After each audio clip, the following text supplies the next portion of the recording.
Well, I traveled all around the world with my family until I was about 16.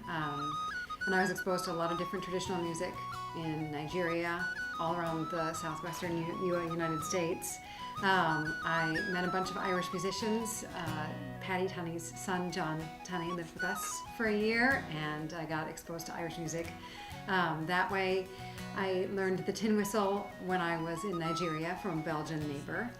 But it wasn't until I went to Thailand when I was 16 that I really understood what the traditional music world was all about.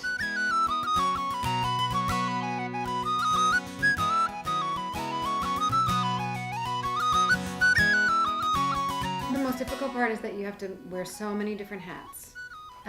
And you have to be able to manage a lot of different aspects. You know, you really need to have your craft. You need to be able to play and sing well. You need to be able to choose great repertoire. You need to have showmanship.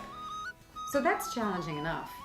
And that's like 5% of the job. You know, the rest of it is, curating and maintaining relationships with radio folks, with presenters, with fellow musicians, helping out when you can, helping out your fellow musicians when you can, teaching,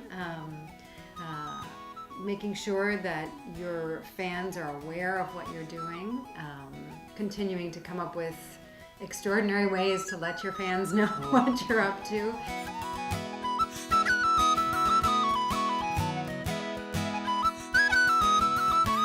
Well, everybody who learned Irish music learned it from somebody, and eventually it becomes your turn to be that somebody. And the cool thing is with Irish music, you don't have to be a master to share what you can. So I see some of my students teaching each other tunes, showing each other tricks, and that's the really exciting thing, is that this sharing and this mentoring can start at any level, really, and then can only continue.